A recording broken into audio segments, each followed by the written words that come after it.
Neste vídeo vamos pensar sobre a regeneração e a vida eterna. O que Deus fez por nós e o que Ele nos deu? Uma boa pergunta. Todos nós sabemos que Deus nos deu sua vida. Ele nos regenerou, cada salvo tem isto.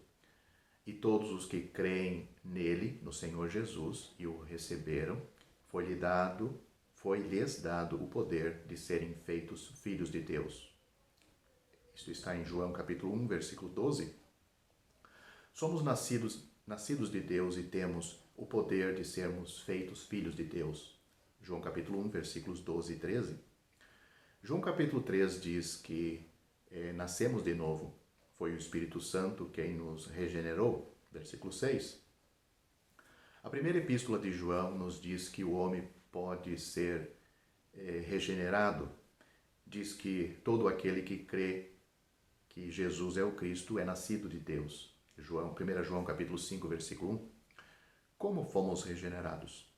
Fomos regenerados por crer em Jesus como o Cristo, a quem Deus designou. Após lermos a respeito desses 3 versículos, podemos perceber o que um cristão é. Nós, cristãos, os salvos. Somos filhos de Deus. Quando um pecador crê no Senhor Jesus, ele é salvo e Deus lhe dá uma nova vida. Isto é regeneração. A Bíblia nos mostra em pelo menos 3 ou 4 passagens que ser regenerado é receber vida eterna. A Bíblia repetidamente nos mostra que os que recebem vida eterna são os que creem, e os que creem têm vida eterna. Isso nos é mostrado repetidamente no Evangelho de João. Aqui temos um problema. Deus nos deu vida eterna. Porém, o que devemos fazer? Devemos perceber que isso é tanto o princípio como o fim. Se não desejo relacionar-me com pessoa alguma, tenho 2 maneiras de agir. O relacionamento humano é bilateral. Ele sempre tem 2 lados. Portanto, não relacionar-se também envolve 2 lados. Primeiro, não deve haver início. Se não houver início, não haverá nem mesmo relacionamento. Segundo, o relacionamento deve terminar e morrer, e então não haverá mais nenhum relacionamento. Por exemplo, suponha que eu seja um filho mau, um pródigo. Há 2 maneiras de meu pai não se relacionar comigo. Primeiro, ele não deveria ter me gerado. Se não houvesse um começo, ele não teria de se relacionar comigo.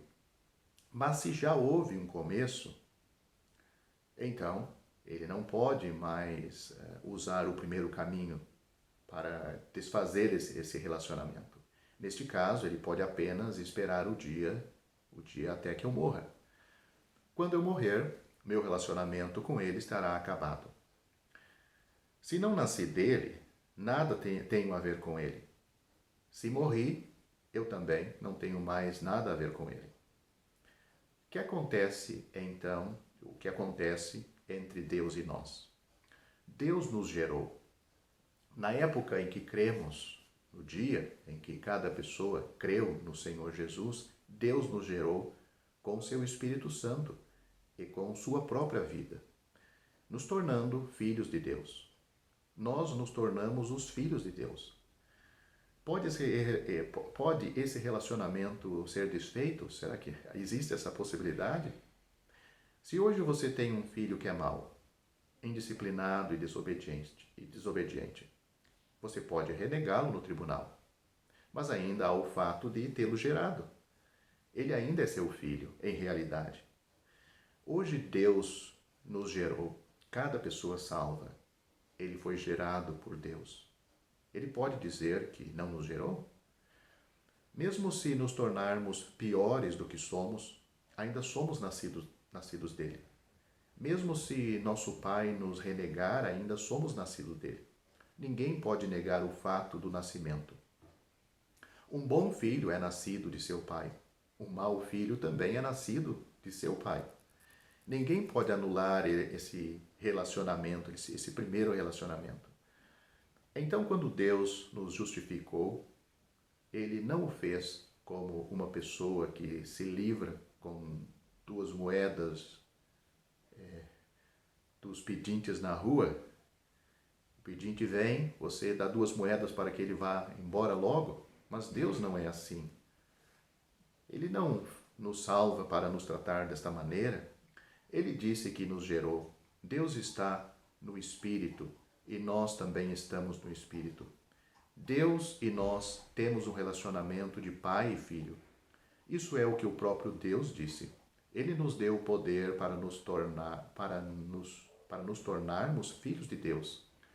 Ele nos deu vida eterna. Somos filhos de Deus por poder. Isso é o início. O que pode então Deus fazer agora? Ele apenas pode esperar que morramos. Mas o estranho é que nosso relacionamento com Ele, com Deus, começa com a regeneração e termina com a vida eterna. Deus não somente nos gerou, Ele também nos deu vida eterna. Se Deus tivesse começado a obra, mas não tivesse sido capaz de completá-la, nós estaríamos terminados. Nesse caso, não poderíamos ser salvos. Quanto à vida eterna que recebemos de Deus, é impossível Deus não nos salvar. É impossível. A palavra, o nome já diz, o termo já diz vida eterna. Graças a Deus, pois Deus nos regenerou e nos deu vida eterna, que é a vida do seu Filho, do seu bendito e amado Filho. Se alguém hoje pensa que um salvo pode tornar a perecer, caso se torne fraco, e que somente um bom filho de Deus terá a vida eterna e não perderá a salvação, enquanto um mau filho perecerá, essa pessoa não conhece a salvação de Deus, não conhece a Bíblia e não conhece a Deus. Ele pode pensar que o Senhor é um cobrador de dívidas, vindo cobrar a vida eterna e a redenção. Se agirmos bem, podemos conservá-las. Se não agirmos bem, Ele as tomará de volta. Essa não é a salvação de Deus e essa pessoa não é Deus. O princípio tem de ser dele, tem que ser de Deus. A continuação também tem de ser de Deus. Uma vez que Deus nos deu salvação, como podemos perdê-la novamente? Uma vez que Deus começou este relacionamento e a vida que recebemos é eterna, a qual jamais deixa de existir, então nunca poderemos tornar a perecer. Deus nos deu outra figura na Bíblia a fim de mostrar-nos que nunca poderemos perder nossa salvação, uma vez que recebemos de Deus. Note Gênesis capítulo 3. Gênesis capítulo 3 nos é uma passagem familiar. Ela nos diz como Adão pecou. Depois que Adão comeu o fruto da árvore do conhecimento do bem e do mal, Deus o expulsou do jardim do Éden e guardou o caminho da árvore da vida com o querubim e a espada flamejante que se revolvia. Note o versículo 24 de Gênesis capítulo 3, se você nunca a leu. Por que Deus teve de cercar a entrada para a árvore da vida com a espada flamejante e o querubim? Porque Deus não permitiu que Adão comesse o fruto da árvore da vida? Por que ele fez isto? Gênesis capítulo 3, versículo 22 diz: Então, disse o Senhor Deus, eis que o homem se tornou como um de nós, conhecedor do bem e do mal, assim que não estenda a mão e tome também da árvore da vida e coma e viva eternamente. Aqui vemos um quadro. Todos sabemos que o fruto da árvore do conhecimento do bem e do mal significa a independência de Deus. O fruto da árvore da vida, por outro lado, significa vida. Isto é, a vida dada a nós pelo Filho de Deus. Depois que Adão pecou, Deus temeu que ele comesse do fruto da árvore da vida e que, por comê-lo, não morresse. Se Adão ainda morresse após comer o fruto da árvore da vida, então por que Deus teve de tomar tal atitude? Por que ele teve de guardar o caminho da árvore da vida com o querubim e a espada flamejante? Deus fez isto porque ele temia que Adão vivesse para sempre, se comesse dela, vivesse para sempre como um pecador, sem a verdadeira regeneração. Somos os que foram redimidos, os que temos comido. Não é o fruto da árvore da vida, que é apenas uma figura. Temos comido a própria vida. Ainda podemos morrer?